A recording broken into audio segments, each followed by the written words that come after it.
ओम विश्वानि देव सवितरदुरितानि पराशुभ जदभद्रं तन्न आशुभ। कान्तिपुर टेलिभिजनको प्रस्तुति कार्यक्रम वास्तुशास्त्रलाई प्रतीक्षा गरेर बस्नुहुने सम्पूर्ण दर्शक महानुभावलाई नमस्कार। दर्शकबिन हामी कर्पोरेट वास्तु या व्यापारिक वास्तुको बारेमा यो श्रृङ्खलामा चर्चा गर्नेछौँ। दर्शकबिन भिन्न भिन्न आयामहरू छन् वास्तुका। ती भिन्न भिन्न आयाममा पर्यावरण वास्तु, गृह वास्तु साथसाथै अन्य विविध वास्तुहरूका सन्दर्भमा छन्। तर आज हामी कर्पोरेट वास्तुको बारेमा चर्चा गर्नेछौँ। कर्पोरेट वास्तु भन्ने बित्तिकै व्यापारको सन्दर्भ जोडिन्छ। कर्पोरेट जगत, व्यापारिक घराना, परम्परागत व्यापारी, अहिले भर्खरै व्यापारमा प्रवेश गर्दै गरेका व्यक्ति, साथसाथै व्यापारको लागि उत्साह थपेर नयाँ युवा युवतीहरू, नयाँ जुन केही गरौँ भनेर आउने उत्साहित व्यापारिक वर्गहरू, सबैलाई आफ्नो व्यापार सफल होस् भन्ने चाहना हुन्छ। प्रत्येक व्यक्तिले व्यापार नै यस्तो माध्यम हो जसले समाजको आवश्यकता, समाजले चाहेका सामग्रीहरू, उपभोग्य सामग्रीहरूको व्यवस्थापन, सहज रूपमा उपलब्धता, साथसाथै वितरण, साथै त्यसको मूल्यको व्यवस्थापन, मूल्य निर्धारण, विविध आयामहरू कर्पोरेट वास्तुमा पर्दछन्, व्यापारिक वास्तुमा पर्दछन्। यसकारणले त भनिएको छ अर्थशास्त्रमा, व्यापारे बसते लक्ष्मी, व्यापारै बसते लक्ष्मी। व्यापारमा साक्षात् लक्ष्मीको निवास हुन्छ। व्यापारमा साक्षात् लक्ष्मी वास गर्नुहुन्छ। लक्ष्मीको साक्षात् वास होस् भन्नका लागि के गर्ने त? लक्ष्मीको वास हुनको लागि तपाईँको कर्म, तपाईँको निष्ठा, समर्पण, साथसाथै व्यापारिक धर्मको निष्ठामा रहनु पर्यो। व्यापारिक धर्मको निष्ठा भनेको नि त्यो वास्तवमा महत्त्वपूर्ण छ। व्यापारिक धर्मले मानिसलाई भौतिक पदार्थको विनिमय दर, मुद्राको सन्तुलन, राष्ट्रको समृद्धि, राष्ट्रको स्वाभिमान, राष्ट्र गौरव र राष्ट्रिय उत्पादन, यी विविध आयामहरूलाई अर्थशास्त्रमा व्याख्या गरिएको छ। तसर्थ दर्शकबिन प्राचीन अर्थशास्त्र, शुक्रको अर्थशास्त्र, कौटिल्यको अर्थशास्त्र, बृहस्पतिको अर्थशास्त्र, अर्थशास्त्रका विभिन्न आयामहरू छन्। त्यसमा शुक्राचार्यको अर्थशास्त्र, बृहस्पतिको अर्थशास्त्र, कौटिल्य, पछिल्लो समय आएर आचार्य चाणक्यलाई कौटिल्य भनिन्थ्यो, कौटिल्यको अर्थशास्त्र, त्यो पछि आएर आदम स्मिथदेखि लिएर विभिन्न प्रकारका पाश्चात्य दार्शनिकहरूले पनि, अर्थशास्त्रीहरू र वास्तव पूर्वीय जगतका अर्थशास्त्रीहरूले पनि विशेष गरेर वैदिक वाङ्मयमा जुन अर्थशास्त्रको चिन्तन छ त्यसमा सबैभन्दा महत्त्वपूर्ण निष्ठाको बारेमा, समर्पणको, व्यापारिक समर्पणको बारेमा र उत्पादनमा इमान्दारिताको सन्दर्भ, नाउतौलको व्यवस्थापन, साथै मूल्य निर्धारण र आवश्यकता, यी विविध आयामलाई ध्यान दिएको पाइन्छ दर्शकबिन। त्यसमा एउटा विनिमयको सन्दर्भ छ भने एउटा मुद्राको सन्दर्भ जब प्रचलन आयो, पौड भनिन्छ, पौडबाट पैसा भएको छ र त्यो पैसाको सन्दर्भ, पौडबाट पैसा हुँदै त्यो रुपियाँसम्मको जुन यात्रा छ, आज कुनै राष्ट्रको उत्पादन, राष्ट्रको सम्पत्ति, त्यस आधारमा विश्वभरि नै हाम्रो मुद्राको स्थिति के छ, राष्ट्रको पैसाको मान्यता कति छ, तपाईँको त्यो फगत कागजको टुक्रा मात्र हुन्छ, कागजको एउटा छापिएको टुक्रा मात्र होइन, त्यसको शक्ति कति छ, त्यो पैसाको सामर्थ्य कति छ, त्यो सामर्थ्य तपाईँको जिडिपी भनिन्छ, जुन व्यावसायिक प्रतिष्ठा र व्यावसायिक रूपमा तपाईँको अन्तर्राष्ट्रिय बजारमा तपाईँको राष्ट्रको उन्नति, राष्ट्रको समृद्धि, राष्ट्रको सम्पूर्ण आयामबाट राष्ट्रको चाहिँ कति हो त शक्ति, सामर्थ्य, राष्ट्रवासीको सामर्थ्य कति हो, त्यो क्रय शक्तिको, विक्रय शक्तिको सन्तुलन कसरी व्यवस्थापन हुन्छ, यो व्यापक विषय छन् दर्शकबिन अर्थशास्त्रमा। तर मूल विषय आज हामी व्यापारिक वास्तुमा केन्द्रित रहेर चर्चा गर्नेछौँ। अब व्यापारिक वास्तुमा व्यापारबाट अत्यधिक व्यापारिक वर्गले लाभ प्राप्त गर्ने र समाजले पनि त्यो उपभोग्य सामग्रीबाट सन्तुष्टि प्राप्त गर्ने, सन्तुष्टिसँग जोडिएको छ। व्यापार उपभोक्ताको सन्तुष्टि र साथसाथै विक्रय गर्ने र जसले निरन्तर रूपमा कार्य सम्पादन गरिएको छन्, उत्पादनमुखी छ, वितरणमुखी छ अथवा सेवामुखी छ, कुन प्रकारको व्यापार छ, कपडा, धातु, फलाम, विभिन्न प्रकार धातुजन्य सामग्रीहरू र साथसाथै कपडा, वस्त्र आदि सामग्रीहरू, तरल पदार्थ, शिक्षासँग सम्बन्धित, औषधिसँग सम्बन्धित भिन्न भिन्न व्यापारका आयामहरू छन् र मिश्रित प्रकारका सामग्रीहरू, कुन प्रकारको सामग्रीको व्यापार हो त्यस आधारमा त्यसको नामको अक्षर बडो महत्त्वपूर्ण हुन्छ। तपाईँको राशि, जुन व्यक्तिको लगानीकर्ता, मूल लगानीकर्ताको नाम, राशि र त्यहाँ कम्पनी बनाउँदाखेरि, कम्पनी निर्माण गर्दाखेरि कुन कुन व्यक्तिको नेतृत्वमा कार्य गर्दाखेरि त्यो कार्य सिद्धि हुन सक्छ, त्यसबाट अत्यधिक धेरै सफलता प्राप्त हुन सक्छ। नामको सन्दर्भ, कम्पनीमा जति पनि व्यक्तिहरू आबद्ध हुनुहुन्छ उहाँहरूको राशि, नाम, नक्षत्र, साथसाथै कम्पनीको राशि, नाम, नक्षत्र र दर्ता, यी आयामहरू छन्। कम्पनीको नाम के राख्ने भन्दा त्यहाँ कम्पनी लगानीकर्ता कति हुनुहुन्छ, लगानीकर्ताहरूको राशि के छ, लगानीकर्ताहरूको समग्र एक रूपमा उनीहरूको नामको मूलाङ्क कति आउँछ। भिन्न भिन्न राशिका व्यक्तिहरू हुन सक्छन्, एउटै राशिका पनि व्यक्ति हुन सक्छन्, एउटै नक्षत्र, एउटै लग्न, राशि, लग्न, भाग्य, कर्म र लाभको यी आयामहरू छन्। जन्मकुण्डलीमा राशिको आधार, लग्नको आधार, लग्नको अङ्क, राशिको अङ्क, भाग्याङ्क, साथसाथै मूलाङ्क, साथसाथै लाभाङ्क, यी सारा अङ्कहरूलाई जब जोडेर तपाईँले एकत्रित स्वरूपमा एउटा मूलाङ्क निकाल्नुहुन्छ, त्यो मूलाङ्कको आधारमा कार्यसिद्धिको लागि त्यो कम्पनीको नाम राख्नुपर्ने हुन्छ। कम्पनीको नाम राखिसकेपछि कम्पनीको नामको त्यो जुन दिन दर्ता गरिन्छ त्यो दिन त्यो जन्म भयो कम्पनी, त्यो पनि शुभ समयमा, शुभ साइतमा, शुभ बेलामा अथवा शुभ दिनमा, शुभ तिथि वा नक्षत्र योग करण राम्रो भएको दिनमा कम्पनी दर्ता गर्ने। कम्पनी दर्ताखेरि नामको अक्षर के राख्ने भनेर तपाईँको लगानीकर्ताहरू र मूल कार्यकारी साथसाथै अन्य व्यक्तिसँग त्यसको तालमेल मिल्न आवश्यक हुन्छ। साथै कम्पनीको नाम दर्ता गरिसकेपछि त्यसको अक्षर कतिवटा हुने, कतिवटा अक्षरको नामहरू राख्ने, कुन प्रकारको काम हो तपाईँको, उत्पादनमुखी हो, धातु लोहा धातुजन्य हो अथवा उत्पादनसँग सम्बन्धित हो अथवा वस्त्रजनित हो, तरल पदार्थसँग सम्बन्धित हो, औषधिसँग सम्बन्धित हो, शिक्षासँग सम्बन्धित हो, व्यापारका विविध आयामहरू, सयौं प्रकारका आयामहरू छन्। कुन प्रकारको खनिज पदार्थसँग सम्बन्धित हो, कुन प्रकारको व्यापार हो, त्यस आधारमा त्यसको मूलाङ्क निकालिसकेपछि नक्षत्र थाहा हुन्छ। त्यो मूलाङ्कको नक्षत्र अनुसार राशि, मूलाङ्क, भाग्याङ्क, लाभाङ्क यी सबैको अङ्कको व्यवस्थापन गरिसकेपछि त्यसपछि कम्पनी दर्ता गरेपछि त्यसको नामको अक्षरहरू सम अङ्कमा राख्ने, विषम अङ्क, सम अक्षरमा, विषम अक्षरमा, कुन अक्षरमा, सम अक्षरमा राख्दाखेरिको परिणाम के हुन्छ, विषम अक्षरमा राख्दाको परिणाम के हुन्छ, जसको नामको अक्षर जे छ त्यही नामको व्यक्ति र त्यही नामको कम्पनी भयो भने त्यसले कति परिणाममुखी बनाउन सक्छ, त्यो बडो महत्त्वपूर्ण छ। तपाईँको नाम एउटा त बोलाउने नाम हुन्छ, एउटा राशिको नाम हुन्छ। दर्शकबिन, बोलाउने नामबाट पनि गणना गर्नु पर्यो, राशिको नामबाट पनि गणना गर्नु। अलिकति ज्योतिषमा गम्भीर रूपमा यसमा विषयमा ध्यान दियो भने, कर्पोरेट वास्तुमा अलिकति हामीले गम्भीरतापूर्वक ध्यान दियो भने लाभै लाभ प्राप्त गर्न सकिन्छ, उन्नति नै उन्नति हुन सक्छ, निरन्तर समृद्धिको यात्रामा अगाडि बढ्न सकिन्छ, निरन्तर प्रगतिको पथमा अगाडि बढ्न सकिन्छ। तसर्थ यी सारा आयामहरूलाई मिलाइसकेपछि कम्पनीको राशि, नक्षत्र, त्यसको मूलाङ्क, साथै ती अङ्कहरूको व्यवस्थापन, अङ्क अनुसार अब रङको सम्बन्ध, अब राशि भयो, राशि, नक्षत्र, मूलाङ्क, भाग्याङ्क, लाभाङ्क सबै जोडेर मिलाइसकेको मूलाङ्क प्राप्त गरिसकेपछि त्यो नामको अक्षरको राशि के हो, नक्षत्र के हो, साथसाथै त्यस आधारमा कम्पनीको व्यवस्थापन। अब कर्पोरेट वास्तुमा कम्पनीको सम्पूर्ण दर्ता नम्बर पनि तपाईँको अनुकूल प्रतिकूल के छ र साथसाथै भ्याट भयो, करमा तपाईँको दर्ता नम्बर हुन्छ, करमा के राख्ने, साथसाथै विविध सबै मिलाउन सम्भव नभए पनि केही अङ्कहरू यस्ता छन् जो मूलाङ्क तपाईँको धेरै मानिसहरूको यस्तो ठुला ठुला कम्पनीहरू दर्ता गर्ने क्रममा तपाईको यदि राम्रो हुनु छ भने सुरुदेखि त्यो अङ्कहरू आफै मिल्दै जान्छन्, त्यो तपाईले खोज्ने भयो, यो नम्बर चाहियो, त्यो नम्बर चाहियो भन्ने पर्दैन। अब कम्पनीमा गाडीका नम्बरहरू हुन्छन्, कम्पनीको पहिलो गाडी अथवा तपाईँ कुन प्रकारको गाडीहरू चाहियो अथवा विभिन्न प्रकारका सामग्रीहरू चाहियो, त्यो सामग्रीहरूको व्यवस्थापन। अब कार्यालयको व्यवस्थापन, फ्याक्ट्री हो भने त्यस अनुसारको फ्याक्ट्रीको निर्माण गर्दाखेरि ध्यान दिनुपर्ने विषय, कार्यालयको अवस्थामा कार्यालय कुन प्रकारको हुने, कतापट्टि हुने, कम्पनी कुन भागमा कार्यालय राख्ने, साथसाथै कार्यालयमा कामदार व्यक्तिहरूको बस्ने ठाउँ कसरी राख्ने, कता फर्केको हुनुपर्छ, पूर्व पश्चिम उत्तर दक्षिण, राशि के हो, नक्षत्र के हो, साथसाथै उनीहरूको आधारबाट त्यो कम्पनीलाई अगाडि बढाउन एउटा परिवार हो, एउटा परिवार जस्तो आवश्यक पर्छ। त्यस्तै कम्पनीका प्रत्येक व्यक्ति मूल लगानीकर्तादेखि लिएर सामान्य व्यक्ति पनि राशि, नक्षत्र, योग, करण र साथसाथै उनीहरूको सम्बन्ध र सन्तुलन यदि मिल्यो भनेदेखि त्यो कम्पनीले निरन्तर लाभ प्राप्त गर्न सक्दछ। यदि सन्तुलन मिलेन भनेदेखि, जसरी कहिले हुन्छ एकदमै पहिले मिलिरहेका साथीहरू, केही साथीहरू मिलेर कुनै व्यवसाय सुरु गरे, राशि मिलेको छैन, नक्षत्र मिलेको छैन, राशि, नक्षत्र र भाव मिलेको छैन र व्यक्तित्व र चरित्र मिलेको छैन भनेदेखि त्यो कम्पनी केही समय पनि अगाडि बढ्न सक्दैन।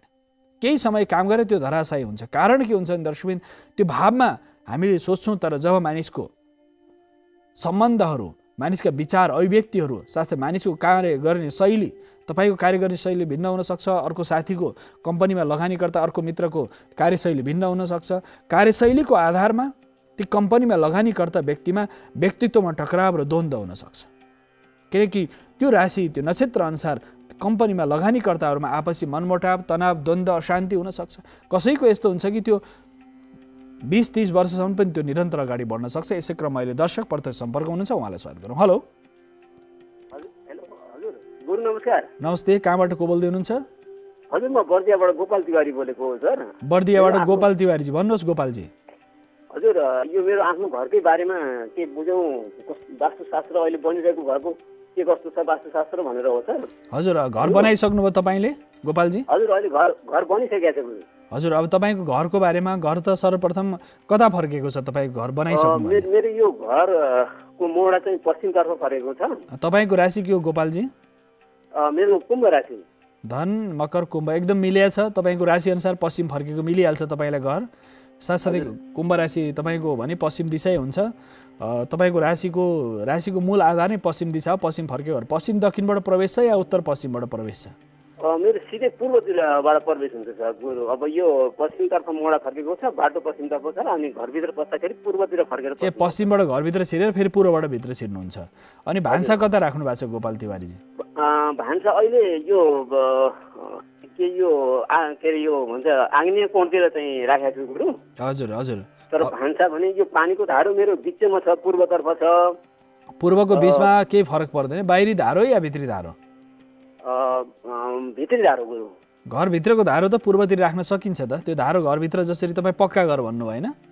हजुर, नै यो भना टिनले छाएको पक्का त पक्कै हो। हजुर, तल चाहिँ तपाईँले ढलान गर्नुभयो होला, माथि चाहिँ टिनले छाउनु भयो। हजुर हजुर। कति तला छ?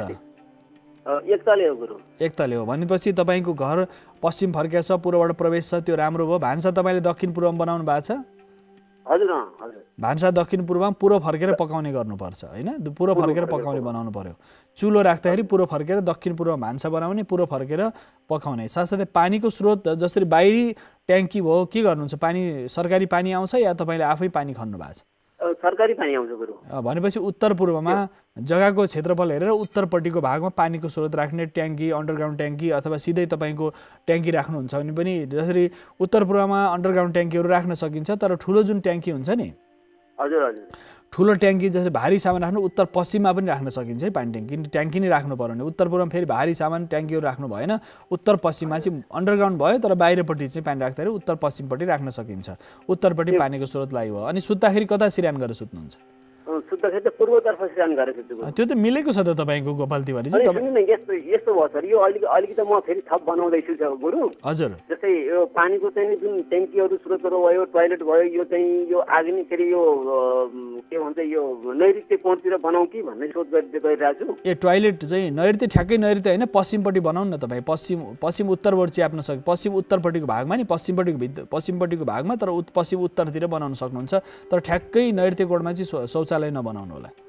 अनि पूजा गर्ने कोठा कुन साइडतिर बनाउँदा ठिक? पूजा गर्ने कोठा त उत्तर पूर्वमा तपाईँलाई राम्रो हुन्छ। कति कोठा गर्छ? होइन होइन नि, ईशान कोणमा। उत्तर पूर्वलाई ईशान कोण भन्छ, दक्षिण पूर्वलाई आग्नेय कोण भन्छ। हजुर, ए ठिक ठिक हो हो। उत्तर पूर्वलाई चाहिँ ईशान कोण भन्छ। ईशान चाहिँ ज्ञान, गुण, विद्या, बुद्धि, साधना, प्रज्ञा, चेतना इत्यादि र साथसाथै पूजाको लागि पनि उपयुक्त मानिन्छ। उत्तर पूर्वको उत्तरपट्टिको कोठा, उत्तर पूर्वपट्टिको कोठा, त्यो पूजाको लागि बच्चाहरूको चाहिँ पढ्ने कोठा पनि बनाउन सकिन्छ। हजुर, भन्नुहोस् गोपालजी। हजुर, अनि गुरु यो जस्तो यो घरको चाहिँ जस्तो बिचको ग्यालेरी जस्तो बिचबाट पस्ने ठाउँ चाहिँ बिचबाट राख्दा हुन्छ कि? जस्तै मेरो 5-6 कोठाको चाहिँ मतलब बनाउने योजनामा छु गुरु होइन? एकदम राम्रो। तपाईँले बिचबाट चाहिँ जसरी तराईतिर के हुन्छ नि, दुईतिर कोठा राख्ने, बिचबाट चाहिँ हिँड्ने, त्यो ग्यालेरी बिचबाट बनाए, त्यो ब्रह्मस्थान खाली हुन्छ। त्यो त मिल्छ, एकदमै राम्रो वास्तु त्यो। छाने घरमा त्यसरी जुन माथिको धुरीको जुन सिधा हुन्छ नि, त्यसको धुरीको सिधा तलबाट पनि ग्यालेरी तपाईँले राख्न सक्नुहुन्छ। जसरी यो छाना दुईतिर पानी झर्ने भयो, दुईतिर तपाईँको तलपट्टि कोठा भयो होइन? धुरीको सिधा सिधी जुन तलबाट छ नि, तलबाट जुन हिँड्ने भयो नि, त्यो ब्रह्मस्थान र बिचको केन्द्रबिन्दु भागबाट दुई भागमा विभाजन हुन्छ। त्यस कारणले त्यो बिचबाट हिँड्ने बाटोहरू तपाईँले मजाले बनाएर दुईतिर कोठा बनाउन सक्नुहुन्छ। त्यसमा समस्या छैन। मतलब केही बनेको छ गुरु? केही अब बनाउँदैछु। होइन बनाउनु अब त्यसरी बनाउने भान्सा दक्षिण पूर्वमा बनाउने उत्तर पूर्वमा पूजा कोठा पानीको स्रोत उत्तरपट्टि बनाउने होइन साथसाथै तपाईँ सुत्दाखेरि पूर्व सिरान गर्ने शौचालय पश्चिमपट्टि या दक्षिणको बीचको भागमा बनाउन सकिन्छ दक्षिण पश्चिम ठ्याक्कै कोणामा चाहिँ नैऋत्य कोण हुन्छ नि आग्नेयपछि नैऋत्य आउँछ दक्षिण पूर्वलाई आग्नेय कोण भनिन्छ दक्षिण पश्चिमको जुन भाग छ त्यसलाई नैऋत्य कोण भनिन्छ दक्षिण पश्चिमको भागलाई त्यो नैऋत्य कोणको ठ्याक्कै नैऋत्य कोणमा कम्पास लिएर नैत्य कोणमा चाहिँ शौचालय बनाउन मिल्दैन किन ईशान कोणको ठ्याक्कै अपोजिट पर्छ नि विपरीत दिशामा पर्छ उत्तर पूर्व ईशानको कोण चाहिँ देवताको कुना हो भने दक्षिण पश्चिम कुना पितृको कुना हो के ईशान कोणलाई उत्तर पूर्व ईशान कोणलाई देवकोण भनिन्छ देवताको कोण भनिन्छ त्यो चाहिँ वास्तविक ईशानको सम्पूर्ण प्रज्ञाको स्रोतको जुन एनर्जीको ऊर्जाको आगमन नै ईशान कोणबाट हुन्छ र साथसाथै त्यो भएको हुनाले दक्षिण पश्चिमको जुन भाग छ त्यो भागलाई नैऋत्य कोण पितृको कोण भनिन्छ त्यसलाई हामीले श्राद्ध गर्दा तर्पण इत्यादि गर्दाखेरि दक्षिण फर्केर गर्छौँ नि पितृकर्महरू किन दक्षिण फर्केर गर्छौँ भन्दा दक्षिणपट्टि पितृ उत्तर फर्केर बस्नु भएको छ पितृहरू त्यस कारणले गर्दाखेरि दक्षिण फर्केर पितृकर्महरू गरिन्छ तसर्थ त्यो कुनामा चाहिँ घरमुलीको शयनकक्ष हुनसक्छ दक्षिण पश्चिममा होइन तर शौचालय ठ्याक्कै कुनामा नहेर पश्चिमको बिचमा या दक्षिणको बिचमा राख्न सक्नुहुन्छ अरू केही प्रश्न गोपालजी हजुर म अब बनाउँदैछु गुरु केही समस्या हुन्छ र राम्ररी बनाउनु होला घर आनन्दले गृह प्रवेश राम्ररी गर्ने वास्तु पूजा गर्ने साथसाथै वास्तुका केही दोष छन् भने पनि उत्तर पूर्व ईशान कोणमा तपाईँले धतुरो पारिजात गुर्जो तुलसी होइन केही महत्त्वपूर्ण वनस्पतिहरू रोपिदिनु भने त्यो वास्तु अनुसार केही दोष छ भने त्यो पनि जान्छ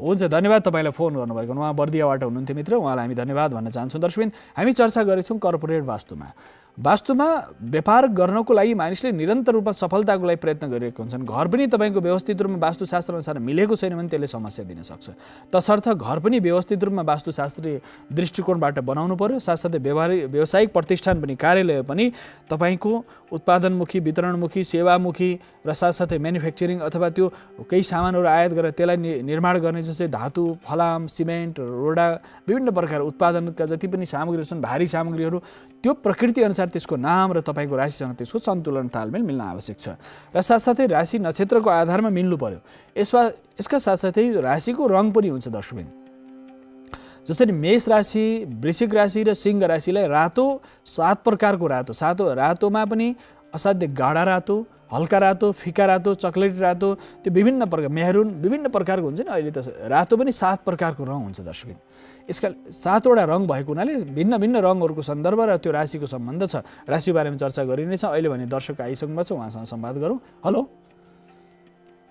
हेलो हेलो हजुर यहाँ कहाँबाट को बोल्दै हुनुहुन्छ टेलिभिजनको आवाज अलिकति सानो पार्नु होला अथवा टिभी भन्दा अलिकति टाढा बसेर फोन गर्नु होला कुरा गर्नु होला यहाँको शुभ नाम म चाहिँ मोरङ जिल्लाबाट राजन आचार्य बोल्दैछु मोरङ जिल्लाबाट राजनजी भन्नुहोस् यहाँको जिज्ञासा के छ हामीले एउटा प्रतिष्ठान बनाएका छौँ खडा गर्ने योजना गरेर जग्गा किनेका छौँ गुरु कस्तो प्रतिष्ठान हो यो हजुर आचार्य वंश प्रतिष्ठान आचार्य भने कुन गोत्र त गर्ग हो कि कौडिन्य हो कौडिन्य गोत्र पर्यो ए कौडिन्य गोत्रका सबै बन्धु बान्धवहरू मिलेर चाहिँ तपाईँले प्रतिष्ठान खोल्दै हुनुहुन्छ अनि प्रतिष्ठान खोलेर जग्गा किन्यो पश्चिम फर्केको जग्गा छ गुरु हजुर दक्षिणतर्फ चाहिँ एउटा खोला बगिरहेको पानी बगिरहेको छ मोरङमा कुन ठाउँ हो तपाईँको मोरङ गोठगाउँ पर्छ हजुर गोठगाउँमा दक्षिण कुन खोला छ त्यहाँ गोठगाउँको छेउमा सानो खोला हो कि ठुलो कुनै नदी सानो खोला हो त्यति चलित बर्खामा अलिअलि पानी आउने होला त्यो तपाईँ खोल्सी टाइपको होला त्यो त तपाईँ ठ्याक्कै जोडिएको खोलासँग जोडिएको छ या अलिकति टाढा छ ठ्याक्कै जोडिएको छ भने ठिक छ केही छैन पानी पश्चिमबाट पूर्व बग्छ या दक्षिणबाट कतातिर बग्छ पानी त्यहाँको खोलाको पानी कतातिर जान्छ पानी दक्षिण जान्छ उत्तरबाट दक्षिण बग्छ भने त्यो त तपाईँलाई समस्या भएन नि त्यसको चिन्ता भएन त्यो पनि किनकि तपाईँ कुलदेवताको मन्दिर पनि बनाउने हो अथवा के गर्न चाहनुहुन्छ त्यहाँ ठ्याक्कै कुलदेवताको मन्दिर हो अब हामी कुलदेवताको मन्दिर बनाइरहँदाखेरि हजुर यो कुन दिशामा चाहिँ अब हामीलाई आवश्यक पर्ने खानेपानीको आवश्यक पर्छ कति जग्गा कति हो तपाईँको जग्गा हाम्रो लगभग 4 कट्ठा जग्गा छ पश्चिमतर्फको मुख चाहिँ तपाईँको 60-65 फिट जति छ मुखै पश्चिमको अब के गर्ने बाटो पश्चिमपट्टि छ होइन बाटो चाहिँ जग्गाको पश्चिमपट्टि बाटो छ जग्गाको पश्चिमपट्टि बाटो छ भने के हुन्छ भने अब तपाईँको जग्गा जसरी 4 कट्ठा भयो पश्चिमपट्टि बाटो भयो होइन यसको सम्बन्ध के हुन्छ नि अब पश्चिमपट्टि बाटो छ भने उत्तर पश्चिमबाट मूल प्रवेश बनाउने अब वरिपरि कम्पाउन्ड त लगाए हुन्छ 4 कट्ठामा कम्पाउन्ड लाउनुहुन्छ होला तपाईँहरूले होइन कम्पाउन्ड लाउँछ भने उत्तर पश्चिमबाट तपाईँले मूल प्रवेश उत्तर पश्चिमबाट बनाउने, वायव्य कोणबाट त्यो जग्गामा तपाईँको कुलदेवताको मन्दिर बन्ने ठाउँमा प्रवेश गराउने पहिलो सन्दर्भ मूल प्रवेश चाहियो। प्रवेशपछि उत्तर पूर्व जुन ईशान कोण छ नि, ईशान कोणमा तपाईँले पानीको स्रोत राख्नुहोस्। अब त्यहाँ 4 कट्ठाको सबै भागलाई तपाईँले लिने हो कि अथवा केही तुलसी रोप्नु पर्यो, फुलहरू रोप्नु पर्यो, विभिन्न प्रकार वनस्पति रोप्नु पर्यो, तपाईँको गोत्र अनुसार देवतालाई चढ्ने फुलहरू पनि चाहियो होइन। तपाईँले मान्नुपर्ने कुल देवता, कुल पितृ विभिन्न प्रकार, किनकि अब त्यहाँ के बनाउन चाहनुहुन्छ तपाईँले त्यो ठाउँमा? एउटा कुल देवताको मन्दिर, अरू कुल देवताको मन्दिर एउटा शिवको मन्दिर, भगवान शिवको मन्दिर, शिव पाञ्चायनको मन्दिर राख्नु होला। भगवान शिवको पाञ्चायन मन्दिर राख्ने। अब त्यो बीचको भाग जुन छ नि, जग्गाले सम्पूर्ण रूपमा नाप्नुहोस् होइन। नापेर जुन कुल देवताको मन्दिर दक्षिण पश्चिमको जुन भाग छ नि, जग्गाको दक्षिण पश्चिमको भागमा चाहिँ राख्ने कुल देवताको मन्दिर। दक्षिण पश्चिम 4 कट्ठा भनेको धेरै ठुलो जग्गा हुन्छ। दक्षिण पश्चिम भागमा कुल देवताको मन्दिर राख्नुहोस् तपाईँ, किन दक्षिण पश्चिममा मूल उत्तर पश्चिमबाट तपाईँ मूल प्रवेश भयो, दक्षिण पश्चिममा कुल देवताको त्यहाँ मूल स्थान चाहिँ कुल देवताको दक्षिण पश्चिमपट्टिको भागमा, त्यो जग्गाको दक्षिण पश्चिमपट्टि भागमा बाहिरबाट घुम्न मिल्ने गरी राख्ने होइन। त्यसका साथसाथै अब कुलदेवताको कतिवटा मन्दिर भनौँ? कुलदेवताको एउटा, भगवान शङ्करको अर्को मन्दिर र साथसाथै मन्दिर कतिवटा बनाउन चाहनुहुन्छ? मन्दिर त हामीले त होमादि गर्ने एउटा स्थान बनाउँछौँ गुरु। एउटा यसो गर्ने, अब तपाईँले यज्ञ मण्डप बनाउनु पर्यो, दक्षिण पूर्वपट्टि बनाउने, त्यो जग्गालाई दक्षिण पूर्वपट्टि एउटा तपाईँले चाहिँ हामीले अब आगामी समयमा एउटा इमेल अथवा पाउँछौँ, एउटा सामान्य नक्सा बनाएर हामीलाई पठाइदिनु भने हामी तपाईँलाई फेरि यहाँबाट बताउनेछौँ। कान्तिपुर टेलिभिजनको इमेल हामी केही समयमा तपाईँलाई दिनेछौँ र नम्बर, त्यसमा तपाईँले सम्पूर्ण त्यो जग्गाको विवरण र तपाईँले बनाएको जुन प्रारम्भिक नक्सा छ नि हामीलाई पठाइदिनु हो भनेदेखि हामी त्यस आधारमा पनि गर्नेछौँ। यसरी यो कार्यक्रम हेर्दै गर्नु भने तपाईँले त्यहाँ इमेल हामी भन्नेछौँ आगामी समयमा।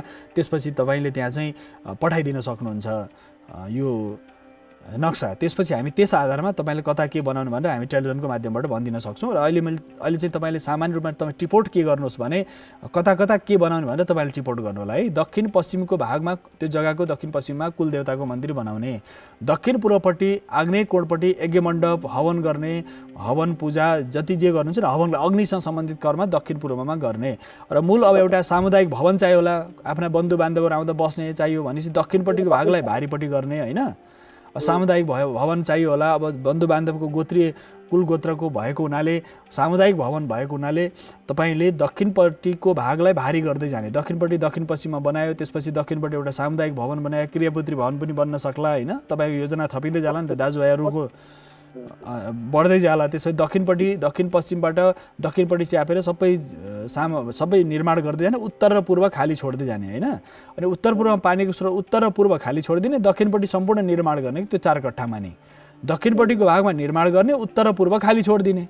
त्यस आधारमा तपाईँले एउटा आरम्भिक नक्सा बनाउनु होला होइन। अनि फेरि हामीलाई पठाउनु भने हामी कसरी राख्ने भनेर भन्छौँ। अब शिव पाञ्चायनको मन्दिर राख्दाखेरि शिव पाञ्चायन राख्दा शिवजी सहित भगवान शिव राख्नु पर्यो, गणपति गणेशलाई राख्नु पर्यो, दुर्गा राख्नु पर्यो, सूर्य राख्नु पर्यो, नारायण राख्नु पर्यो। यसरी शिव पाञ्चायन पनि 5वटा अरू 4वटा देवता राखेर पाञ्चायन राख्नुपर्छ। एक्लै शिवको मन्दिर नराख्नु भन्ने विधान छ शास्त्रमा, एक्लै मात्रै भएन। त्यहाँ पाञ्चायन भयो भने सबै शक्तिहरू एकै ठाउँ एकत्रित रूपमा शक्तिहरू आउँछन्।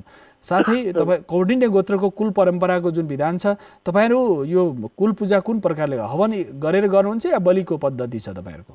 हवन र बलि दुवै गर्छ गुरुहरू। दुई खालकै छ भनेपछि त्यो बलिको पद्धतिको लागि चाहिँ वायव्य कोणमा यो भैरवी शक्तिहरूले जुन कुल देवतामा कुलहरूले त त्यो बलि चढ्दैन कुललाई, तर भैरवी शक्तिहरू जुन कुलसँग जोडिएर आएका जुन शक्तिहरू छन् नि, उनीहरूका सिपाहीहरू सेनापतिले त बलि लिँदैनन् भने जस्तै तपाईँको उनीसँग आएका जुन शक्तिहरू हुन्छन् ती शक्तिहरूले चाहिँ बलि ग्रहण गर्छन्। कसैको कुल परम्परामा त्यो पद्धति छ। कुल धर्म पनि छोड्नु हुँदैन भनिन्छ। धेरै मानिसहरूले अहिले यो हिंसात्मक र अहिंसाको चर्चा गर्छन्, तर जुन निरन्तर रूपमा जसको पद्धति जुन परम्परा छ त्यसलाई छोड्नु हुँदैन। त्यो पद्धतिलाई चाहिँ व्यवस्थित गर्नु, शास्त्रसम्मत गर्नु पर्यो, यो सन्दर्भ छ। त्यसकारणले त्यसको आधारमा एउटा नक्सा तपाईँले बनाउनु होला। मैले जुन प्रकारले तपाईँले बताएँ त्यस आधार नक्सा बनाउनु होला। अनि त्यसपछि फेरि हामी यो कार्यक्रममा हेरिराख्नु भने हामी सोमबार र मङ्गलबार बिहान आउने गर्दछौँ वास्तुशास्त्र लिएर। यसमा तपाईँलाई इमेल नम्बर हामी इमेल दिन्छौँ, त्यसमा तपाईँले त्यो इमेल गरिदिन सक्नुहुन्छ अथवा वाट्सएप पठाइदिन सक्नुहुन्छ। यो चर्चा साथसाथै अर्को सन्दर्भ, अब त्यो शिलान्यास गरेको छ कि छैन तपाईँको? शिलान्यास गरेर त्यहाँ हामीले कुल पूजा पनि गरिसक्यौँ। हजुर। अब कुल पूजा गर्ने क्रममा पहिला जग्गा अलिक साँगरो थियो, अहिले पछि भर्खर थपियो त्यो अलिकति थोरै जग्गा। हजुर। त्यो भित्र अहिले कस्तो छ भने गुरु सबभन्दा पूर्वपट्टि त्यो कुलायन पूजा गर्ने कुल थानी बनाएको छ। हजुर मन्दिर त्यो तपाईँको कस्तो बनिसक्यो ठुलो पक्का बनाउनु भयो या चाहिँ के कच्चा छ त्यहाँ? त्यो बनि नि सक्यो। हजुर त्यसपछि आएर त्यो कुलथानो ठ्याक्कै पश्चिमपट्टि चाहिँ हामीले त्यो होमादी गर्ने ठाउँ बनाएको, चौरी पोल्ने ठाउँ। हजुर त्यो त चरो यसो छ यज्ञ मण्डप बनाइसक्नु भने दक्षिण पूर्वमा चाहिँ यज्ञ मण्डप बनाउन धेरै राम्रो हुन्छ। दक्षिण आग्नेय कोणमा चाहिँ हवन गर्नलाई अग्निको स्थान भएको हुनाले त्यहाँ हवनको लागि यज्ञ मण्डपको लागि त्यो उपयुक्त मानिन्छ। अब एउटा यज्ञ वास्तुको विधान भिन्न छ, गृह वास्तुको भिन्न विधान छ होइन। तसर्थ तपाईँले बनिसकेको जो छ त्यो पनि तपाईँले नक्सामा देखाउनु होला र त्यसअनुसार बनाउनु होला। हुन्छ गुरु, हस् धन्यवाद तपाईँलाई। दर्शकवृन्द हामी विशेष गरेर तपाईँको विशेष गरेर आगामी समय पनि हामी यो चर्चा गर्नेछौँ कुलदेवताको मन्दिरलाई कसरी गर्ने, के गरी गर्ने र हाम्रो कान्तिपुर टेलिभिजनको जुन आधिकारिक च्यानल छ युट्युब च्यानल, त्यो युट्युब च्यानलमा पनि यो कार्यक्रमलाई तपाईँले हेरेर पनि धेरै कुराहरू बुझ्न सक्नुहुन्छ। उहाँलाई हामी धन्यवाद भन्न चाहन्छौँ। दर्शकवृन्द यो कार्यक्रमको माध्यमबाट हामी पर्यावरण वास्तु र साथसाथै कर्पोरेट वास्तुमा पनि आज कर्पोरेट वास्तु सम्बन्धको श्रृङ्खला रहेको हुनाले यस विषयमा हामी चर्चा गरिरहेका छौँ। र साथसाथै अब कुल देवताको मन्दिरहरू बनाउँदाखेरि देवताको मन्दिर बनाउँदाखेरि पञ्चशालाको विधान गरिन्छ दर्शकवृन्द। र त्यसमा पनि हामीले देवालय बनाएर मात्र हुँदैन, त्यहाँ शिक्षालय अनिवार्य रूपमा चाहिन्छ। शिक्षालय, देवालय, औषधालय, यज्ञालय साथसाथै जीवालय, यो 5 वटा जब परिपूर्ण हुन्छ सम्पूर्ण रूपमा कुल देवताको पितृको जे बनाए पनि त्यो पूर्णता हुन्छ। कुल देवताको मन्दिर बनाउनु भयो तर त्यहाँ शिक्षालय छ, कुल के हो, परम्परा के हो, संस्कृति के हो, मान्यता के हो, त्यो विषयको शिक्षा दिने केन्द्र पनि त्यहाँ बनाउनु पर्यो। कुल देवताको मन्दिर बनाएर मात्र हुँदैन, त्यो भौतिक संरचना उभ्याएर मात्र हुँदैन। आउने व्यक्तिलाई कुल परम्परा के हो, कुलको मान्यता के हो, कुलका उपासनाका पद्धतिहरू के छन्, कुलको स्तोत्र के हो, मन्त्र के हो, तन्त्र के हो, यन्त्र के हो, कुललाई कसरी त्यसको पद्धति के हो, यो विषयमा जानकारी गराउनलाई शिक्षालय आवश्यक पर्छ। कुल मन्दिर, कुलको शिक्षालय साथसाथै जीवालय, त्यहाँ गौशाला अनिवार्य रूपमा चाहिन्छ। जति पनि सनातन वैदिक परम्पराका जति पनि कुल पूजाको पद्धतिहरू छन् त्यहाँ दुध अनिवार्य रूपमा चाहिन्छ। अब यो सात्विक र तामस दुई प्रकारको पद्धति अनुसार बलिको पद्धति अनुसार गर्ने पद्धति पनि छ र साथसाथै यो मीमांसा शास्त्र मीमांसातिर जाँदाखेरि त्यो पद्धति पनि छ, साथसाथै सात्विक पद्धति पनि छ। सात्विक पद्धतिमा गरिने पूजामा जहिले पनि गोरस अथवा गाईको दुध घिउ सबै चाहिँ आवश्यक पर्छ। त्यसअनुसार यज्ञमा आहुति दिएर हवन गरेर पनि गर्ने विधान गरिन्छ। तसर्थ दर्शकवृन्द त्यहाँ शिक्षालय आवश्यक छ, गौशाला आवश्यक हुन्छ। साथसाथै अतिथि सदन, आउने कोही अतिथि अभ्यागतहरू आयो भने पनि उनीहरूको बस्नलाई सामुदायिक भवन पनि आवश्यक पर्छ। यसरी कुल परम्परामा पनि कुल मन्दिर बनाउँदाखेरि यी विषयहरूलाई ध्यान दिएर यदि निर्माण गर्यो भनेदेखि कुल देवताको कृपा भयो भनेदेखि संसारमा सबै प्रगति, उन्नति, समृद्धि, आर्थिक रूपमा, सामाजिक रूपमा, सांस्कृतिक रूपमा त्यो परिवार, त्यो कुलको जुन परम्परा छ, मूलको परम्परा छ, कुल र मूलको परम्परा स्थापित हुन्छ र साथसाथै तपाईँको कुलको परम्परामा सामर्थ्य पनि निर्माण हुन्छ। त्यो सामर्थ्य विस्तार पनि हुन्छ। कुलको पूजा जसले छोड्यो त्यसको सामर्थ्य समाप्त भएर गएको छ। प्रत्यक्ष यति देखिएको छ दर्शकवृन्द, जसले कुल पूजा छोडेको छ उसको सामर्थ्य बिस्तारै घटेर ऊ समाप्त भएर गएको देखिएको छ। त्यसकारण कुल भनेको बडो शक्तिशाली, महत्त्वपूर्ण र विशेष आशीर्वाद प्रदान गर्ने शक्ति र सामर्थ्य भएका शक्तिहरू हुन् कुलका परम्पराहरू हुन् दर्शकवृन्द। यसका साथसाथै छोटो विश्रामको समय आएको छु, विश्रामपछि पुनः आउने नै छु।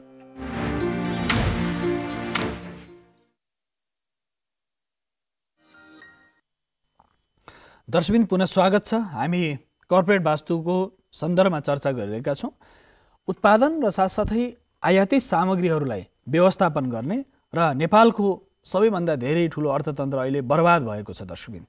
अन्यथा नजाओस्, अर्थशास्त्रीहरूले यो गहिरो चिन्तन गर्नुपर्छ। हामी जति पनि उत्पादन केही छैन, हामी सबै आयात गरिरहेका छौँ। सारा संसारका चाहिँदा नचाहिँदा सामग्रीहरू आयात गरिरहेका छौँ। त्यसले राष्ट्रको अर्थतन्त्रलाई ध्वस्त होइन, सम्पूर्ण रूपमा हामी पराधीन अर्थतन्त्र हामीले लिएर घुमिरहेका छौँ।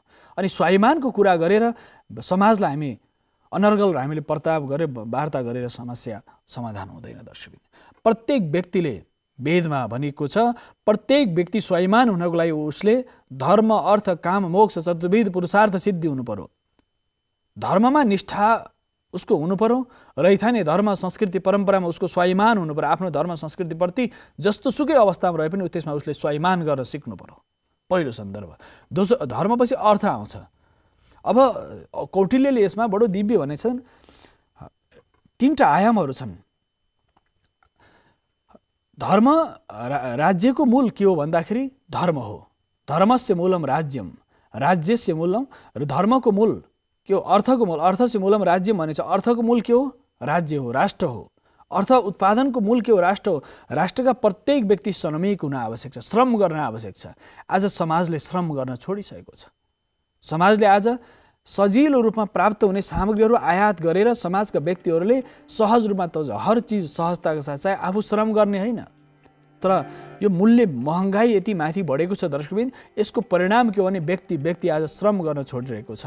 व्यक्तिले श्रम गर्न जब छोड्यो, एउटा व्यक्तिले श्रम गरेको छ, त्यसको वरिपरि 15 जना व्यक्तिले त्यो श्रम गरेको खाएर बसेका छन्, त्यसकाले श्रम विहीन भएको छ समाज। समाजको मूल धर्म नि अर्थशास्त्र, प्राचीन अर्थशास्त्रमा शुक्राचार्यले भनेको, बृहस्पतिले भनेको भने समाजले मूल धर्म नै सामूहिक श्रम गर्नुपर्छ।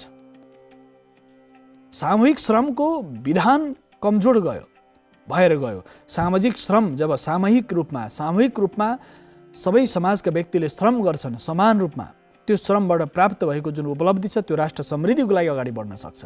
त्यसकारणले श्रम अति आवश्यक छ। कोही एकदमै श्रम गरेछ, बिहानदेखि रातिसम्म, कोही चुप लाएर बसेका छन्। त्यसकारण प्रत्येक व्यक्तिको दायित्व हुन्छ, राष्ट्रका प्रत्येक व्यक्तिको दायित्व केही न केही श्रम गर्नुहोस्। कमसेकम एउटा खोर्सानी रोपेर उमारेर फलाएर त देखाउनुहोस् एउटा व्यक्तिले।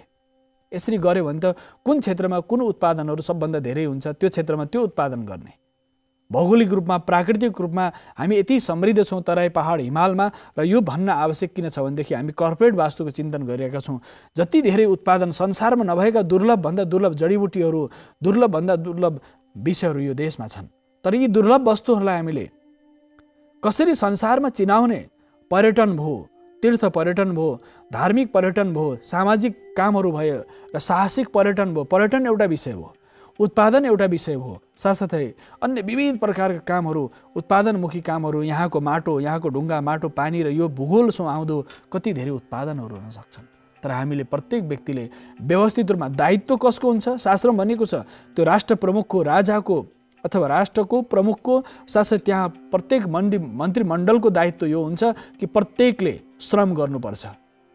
श्रम गरेपछि त्यो श्रम गर्दैनलाई त्यहाँ त्यो दायित्वमा बस्ने अधिकार हुँदैन। कुनै पनि दायित्वमा छ, राष्ट्र कुनै पनि महत्त्वपूर्ण अङ्गमा यदि आबद्ध छ, राष्ट्र कुनै एउटा महत्त्वपूर्ण दायित्वमा छ, राष्ट्र प्रमुखदेखि लिएर सामान्य कर्मचारी तन्त्र पनि दायित्वमा छ भने उसले श्रम गर्नुपर्छ। र आम जनसमुदायले गर्ने श्रम, राष्ट्र प्रमुखदेखि लिएर सामान्य व्यक्तिले गर्ने श्रमका विविध आयामहरू छन् दर्शकबिन। त्यसकारणले त्यो श्रम गर्दैन भने त्यो व्यक्तिलाई कुनै पनि दायित्वबाट तुरन्त वञ्चित गरेर उसलाई कारागारमा हाल्नुपर्छ भनिएको छ। अनि कति कठोर छ प्राचीन अर्थशास्त्र भने प्रत्येक व्यक्तिलाई श्रम आवश्यक छ। यो हजार वर्षदेखि प्रत्येक व्यक्तिले श्रम गरेन भनेदेखि राष्ट्रको समृद्ध राष्ट्र समृद्ध हुन सक्दैन। राष्ट्र समृद्ध भएन भने अर्थतन्त्र पराधीन, सबै चिज पराधीन हुँदै जान्छ, स्वाधीनता कुनै आयाम रहँदैन। त्यसकारणले प्रत्येक व्यक्तिले श्रम र श्रमिकको सम्बन्ध, उनीहरूको सम्मान आवश्यक छ। यो विषय त बिस्तारै लुप्त बनाएर गयो। आधुनिक जति विचारहरू चिन्तन आए दर्शकबिन, त्यसले यो हाम्रो जुन प्राचीन व्यापारिक वास्तु थियो, व्यापारिक वास्तुको जुन चिन्तन थियो त्यो बिस्तारै ओझेल पर्दै गयो र आधुनिक विभिन्न आवरणमा ती अर्थशास्त्रलाई आधुनिक भाषा, आधुनिक आवरणमा नयाँ स्वरूप आए, तर स्वरूप त्यही थियो। श्रम, पुँजी, वितरण अर्थतन्त्रको मूल मेरुदण्ड के हो भन्दा श्रम हो। त्यसका साथसाथै त्यसको वितरण हो, उत्पादन हो, साथै मुद्राको सन्तुलन हो। यो सारा एक अर्काका परिपूरक छन्। समाजसँग श्रमको सम्बन्ध छ भने श्रम र त्यसका साथै वितरण र उपभोग र उपभोक्तासँग सम्बन्धित छ। यो सारा आयामहरू जब सन्तुलित हुन्छन्, व्यवस्थित हुन्छन्, निष्ठा र अनुशासन रहन्छ, त्यो राष्ट्रले समृद्धिको यात्रामा अगाडि बढ्न सक्छ। त्यसकारण प्रत्येक व्यक्ति, उसको योग्यता, उसको क्षमता, उसको पुरुषार्थ, उसको पौरख, सारा प्रत्येक व्यक्तिमा श्रम आवश्यक छ। त्यसकारणले त व्यापारे बसते लक्ष्मी भनेर भनिएको छ। श्रम नै मूल धर्म भने श्रम नै मूल धर्म भनिएको छ। अथ अर्थानुशासनम भनिएको छ। अथ अर्थानुशासनम, अर्थको अनुशासन भनेको अर्थ, धर्मार्थ काम मोक्ष चतुर्विध पुरुषार्थ सिद्धि र धर्म अर्थ। यो जुन अर्थ छ तीनटा आयाममा छ, धर्म पनि, अर्थ पनि र काम पनि। यो तीनटा आयाम के हो भने अनुशासनमा रहनु पर्यो। जसरी योगको सन्दर्भमा अथ योगानुशासनम, धर्मशास्त्रको सम्बन्ध अथ धर्मानुशासनम, अर्थशास्त्र सम्बन्धमा अथ धर्मानुशासनम, अथ अर्थानुशासनम, अथ योगानुशासनम। यसरी भनिएको छ कि अर्थको अनुशासन गर्नु छ भने राष्ट्रको प्रथम व्यक्तिदेखि अन्तिम व्यक्तिसम्म त्यो उसको योग्यता, क्षमता अनुसार उसले श्रम गर्नुपर्छ। श्रम गर्यो भनेदेखि राष्ट्र समृद्धिको लागि सामूहिक सङ्कल्प आवश्यक छ, सामूहिक श्रम आवश्यक छ। साथसाथै सामूहिक श्रम सामूहिक सङ्कल्पपछि राष्ट्र समृद्धिको यात्रामा अगाडि बढ्छ। यो हो वैदिक समाजवाद र श्रमको वितरण। वैदिक समाजवादमा यसरी व्यवस्थित रूपमा चर्चा गरिएको छ। वैदिक समाजवाद र वैदिक साम्यवादमा पनि उत्पादन वितरण समाजवादका विभिन्न आयामहरू छन्। वैदिक समाजवाद र वैदिक साम्यवादको जुन आधार छ दर्शकबिन, यो आधारमा सम्पूर्ण भौतिक पदार्थसँग सम्बन्धित छ। अभौतिक कुरा गरेकै छैन कहीँ पनि तर त्यसमा निष्ठा, समर्पण, अनुशासन, धर्म सबै आयामहरू आउँछन्। धर्मको अनुशासन बस्ने, अर्थको अनुशासन बस्ने, श्रम र श्रीको सम्मान हुनु पर्यो राष्ट्रमा। श्रम श्रीको सम्मान, जातीय श्रम, जातीय प्रत्येक जाति समुदाय, गोत्रीय समुदाय, जातीय समुदाय, सामाजिक समुदाय, प्रत्येक व्यक्तिको के हुनु पर्यो भने सामाजिक मान्यताहरू जति पनि छन्, प्रत्येक मान्यताको उत्पादन, प्रत्येक समुदायको एउटा उत्पादन छ आफ्नो। उसको खानपान, उसको रहनसहन, उसको वस्त्र आभूषण भिन्न भिन्न प्रत्येक समुदायको आफ्नो आफ्नो छ। तर त्यसलाई जब उनीहरूले त्यो समुदायबाट उत्पादन गरेको समुदाय प्रत्येक समुदायले मलाई चाहेको छ भने अर्कोको घरमा उत्पादन हुन्छ, अर्कोले अर्को समुदाय, अर्को समाजका भिन्न भिन्न देशभरि त भिन्न भिन्न समाजहरू बसेको हुन्छ। सङ्गठित समाज छ राष्ट्रमा।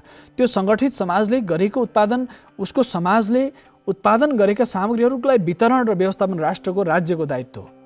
यदि यस कारणले दर्शकबिन यो कर्पोरेट वास्तुमा हामीले उत्पादनदेखि वितरणदेखि लिएर सेवामूलक हुनु पर्यो, त्यसमा निष्ठा हुनु पर्यो, सेवा हुनु पर्यो।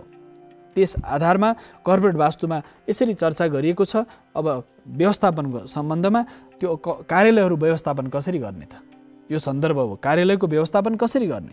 कार्यालयको व्यवस्थापन गर्दा तपाईँ पूर्व फर्केर या उत्तर फर्केर बस्न सक्नुहुन्छ। जति पनि उत्पादनमुखी छन्, शिक्षामुखी हो भने उत्तर फर्केर मूल कार्यकारीदेखि लिएर सामान्य व्यक्ति पनि उत्तर या पूर्व फर्केर बस्ने, अन्य व्यक्ति दक्षिण फर्केर बस्ने, पश्चिम फर्केर बस्ने, उत्तर फर्केर बस्ने विभिन्न आयामहरू छन्। पूर्वमुख भएर, उत्तरमुख भएर, पश्चिममुख भएर, दक्षिणमुख भएर भिन्न भिन्न आयाममा तपाईँले कुनै पनि सेवामूलक कार्यहरू सम्पादन गर्न सक्नुहुन्छ। पूर्वपट्टि फर्केर गरिने जुन काम छ त्यो कार्य सबै प्रकारले सुखदायक र शुभ कल्याणकारी हुन्छ, व्यावसायिक वृद्धिको लागि हुन्छ। र तपाईँको कार्यकक्षमा, अफिस कोठामा, कर्पोरेट वास्तुमा तपाईँको अफिस कोठामा अनावश्यक सामग्री राख्नै भएन। फुटेका, टुटेका, भत्केका, भाँचिएका कुनै सामग्री राख्नु भएन कक्षा कोठामा, अफिस कोठामा। त्यो आवश्यक हुँदैन। साथसाथै जुन कार्यालयमा तपाईँले जुन कक्षा कोठामा बसेर तपाईँले कक्षा कोठामा जब पढाउने काम हुन्छ, एउटा शिक्षासँग सम्बन्धित भयो, उत्पादनमुखी भयो, कल कारखाना फ्याक्ट्रीहरू राख्दाखेरि दक्षिणपट्टि राख्ने, दक्षिण भारी सामानहरू दक्षिणपट्टि राख्ने, उत्पादित सामानलाई उत्तर पश्चिममा लगेर राख्ने। त्यो उत्पादित सामग्री फ्याक्ट्रीहरूमा पनि उत्तर पश्चिममा सामग्री राख्नुभयो भने वायव्य कोणमा लगेर उत्पादित सामग्रीलाई वायव्य कोणमा राख्नु भने त्यो छिटो छिटो बाहिर जान्छ। त्यो त्यहाँ डम्पिङ साइट भएर त्यो अथवा त्यहाँ बस्दैन। वायव्य कोण गतिशील हो वायव्य कोण भनेको। साथसाथै कुनै पनि कल कारखाना फ्याक्ट्रीको पूर्व र उत्तर बन्द हुनु भएन। कुनै पनि फ्याक्ट्री कल कारखाना पूर्व र उत्तर बन्द भयो भनेदेखि त्यहाँ आर्थिक रूपमा समस्या हुन्छ। यदि दक्षिण आग्नेय कोणमा यदि भान्सा बनेको छ, अग्निकोण भने दक्षिण पूर्व कुनामा, अग्निकोणमा यदि भान्सा बनेको छ भने अग्निकोणमा बनेको भान्सा त्यो शुभदायक हुन्छ, तर पानीको स्रोत छ भने त्यहाँ अग्निको भय हुन्छ। उत्तर पूर्वमा पानीको स्रोत हो तर तपाईँ आगो राख्नु भने त्यसको ठ्याक्कै विपरीत त्यसले अशुभ फल प्रदान गर्छ, अशुभ हुन्छ र अनिष्ट पनि गर्दछ। तसर्थ यसरी व्यवस्थित रूपमा वास्तुशिल्पशास्त्र अनुसार कसरी कुन रूपमा त्यसरी व्यवस्थापन गर्ने, पूर्व मोहडाको, पश्चिम मोहडाको, उत्तर मोहडाको, दक्षिण मोहडाको जुन फ्याक्ट्री कल कारखाना जति पनि छन् दर्शकबिन, कता फर्केको छ, त्यसको परिणाममुखी छ, कुन प्रकारको छ। यसकारणले हामीले आयातभन्दा पनि निर्यातमुखी अर्थतन्त्रलाई यदि समृद्ध बनाउने हो भने सामूहिक श्रम आवश्यक छ। प्रत्येक व्यक्तिले श्रम गर्नुपर्छ। यो नियम बनाउनुपर्छ, विनियमहरू बनाउनुपर्छ, कानुन नियम ऐन बनाउनुपर्छ। र साथसाथै प्रत्येक व्यक्तिले सुरक्षाको प्रशिक्षण अति आवश्यक छ, श्रमको प्रशिक्षण आवश्यक छ। उसको योग्यता क्षमता अनुसार, उसको रुचि अनुसार उसले कुनै पनि कार्यलाई उसले अति नियमित रूपमा उसले गर्नुपर्छ। प्रत्येक व्यक्तिले सुरक्षाका विविध प्रशिक्षणहरू लिनुपर्छ।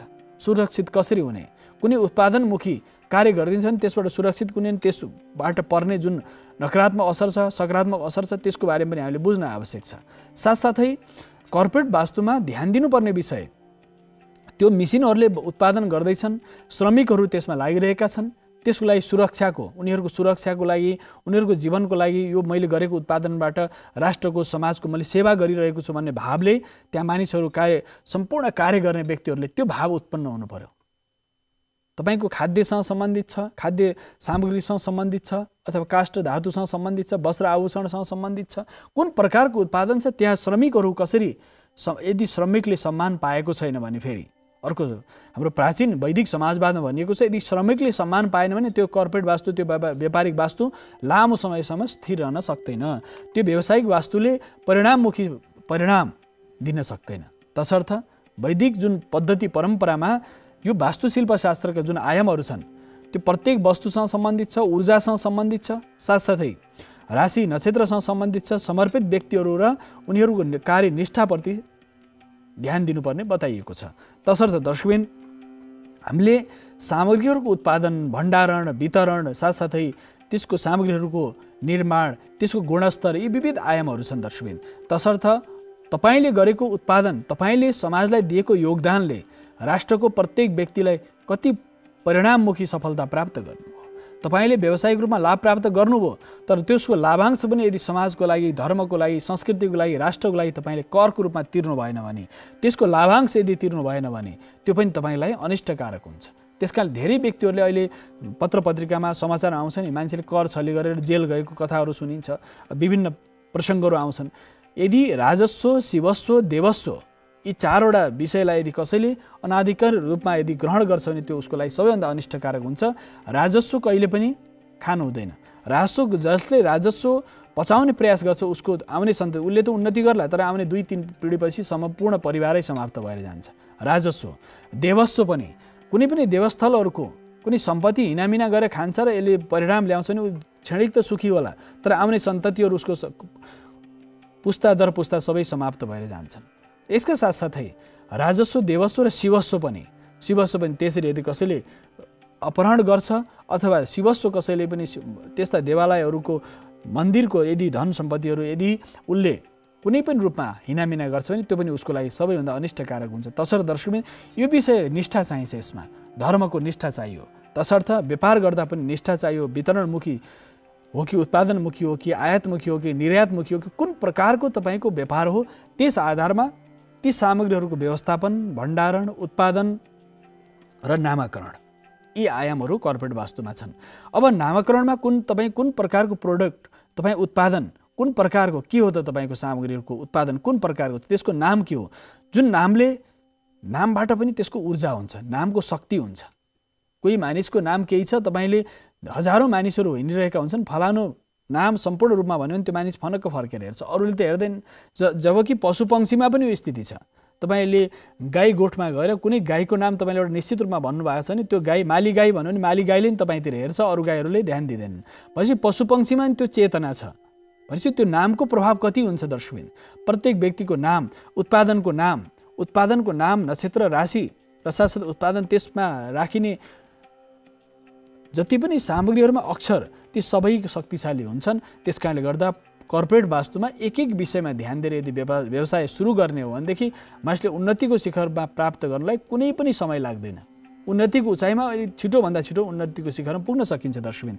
त्यसकारणले कर्पोरेट वास्तुमा यी विविध आयामहरू, विविध विषयहरू ध्यान दिएको पाइन्छ।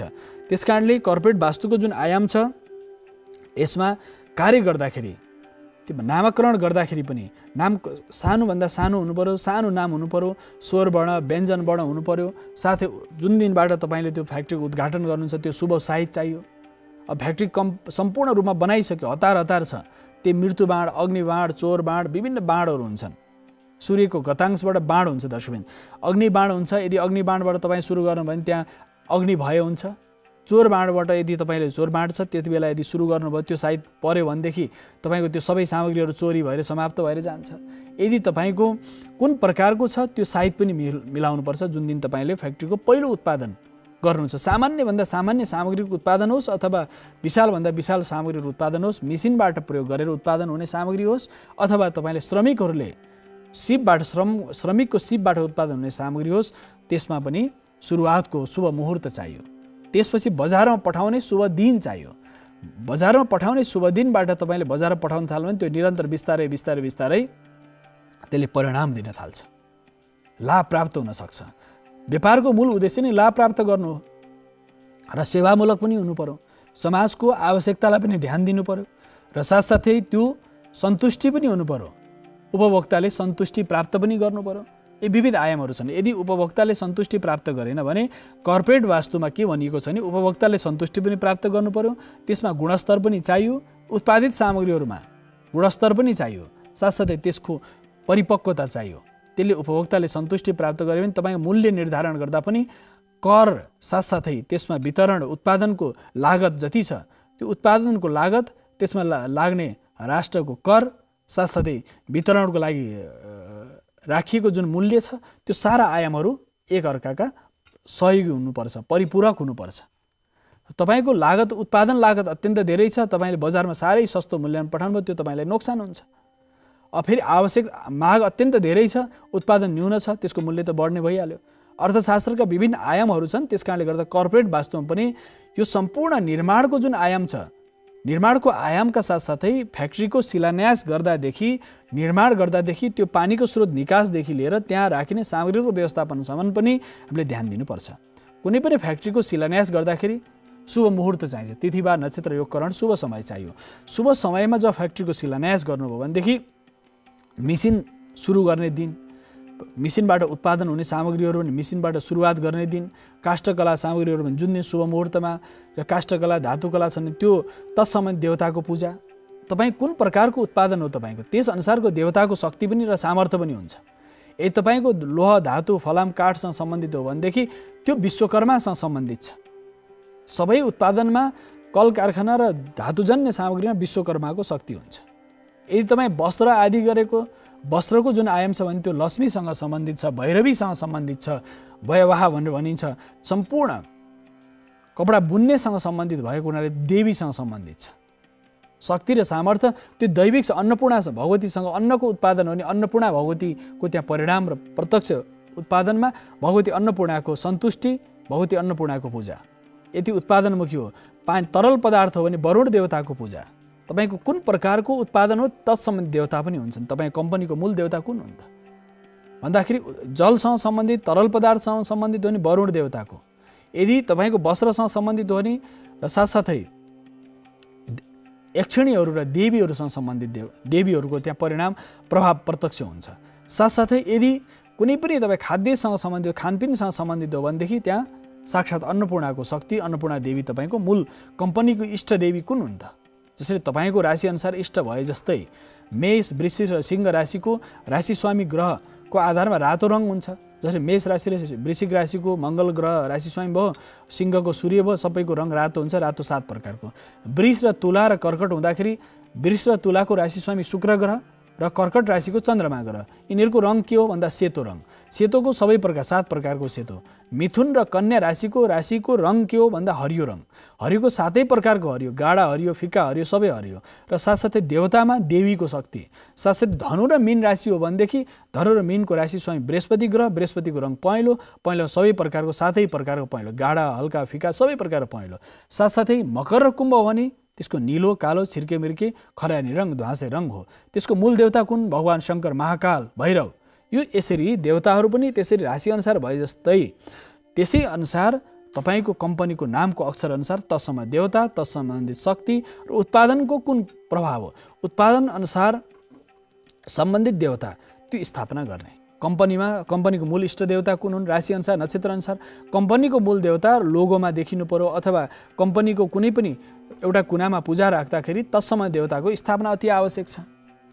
यो जति पनि फलाम धातुसँग सम्बन्धितमा विश्वकर्माको पूजा, खाद्य बालीसँग सम्बन्धित भगवती अन्नपूर्णा, खानपिनसँग सम्बन्धित छ, साथसाथै तरल पदार्थसँग सम्बन्धित अन्नपूर्णासँग सम्बन्धित छन्। अन्नसँग सम्बन्धित अन्नपूर्णा भगवती, पाथिभारा भगवती, अन्नपूर्णाको स्वरूप हो, पाथिभाराको स्वरूप भने अन्नपूर्णा हो। र साथसाथै यदि जति पनि धातु खनिज पदार्थसँग सम्बन्धित छ भनेदेखि एकदम भारी सामान छ भने महाकाल। र साथसाथै यी यसरी कम्पनीको नाम नक्षत्र अनुसार पनि देवताको आधारहरू हुन्छ दर्शकबिन। तसर्थ हामीले यो महत्त्वपूर्ण आयामहरू छन् र आज भने विशेष गरेर दर्शकबिन यो सन्दर्भको चर्चाका साथसाथै आज शहीद दिवस पनि भएको हुनाले जति शहीदले यो राष्ट्रको योगदान, राष्ट्रको निर्माणको लागि, राष्ट्र स्वाभिमानको लागि, राष्ट्रको स्वतन्त्रता र अखण्डताको लागि जति योगदान दिने शहीदहरूलाई पनि हामी श्रद्धासुमन अर्पण गर्न चाहन्छौँ। आज शहीद दिवस भएको हुनाले शहीदहरूप्रति पनि हामी नित्य निरन्तर हामी प्रार्थनापूर्वक यो राष्ट्र स्वाभिमानको लागि उहाँहरूले देखेको सपना पनि हामीले पुरा गरौँ। यिनै भावका साथसाथै दर्शकबिन कार्यक्रम वास्तुशास्त्रको निर्धारित समय सकिसकेको हुनाले छायाङ्कनमा साथ दिने मित्र, प्रविधिमा साथ दिने सम्पूर्ण साथीहरू सहित म वासुदेव कृष्ण शास्त्रीलाई आजलाई भने आज्ञा दिनुहोस्। हवस् त, नमस्कार।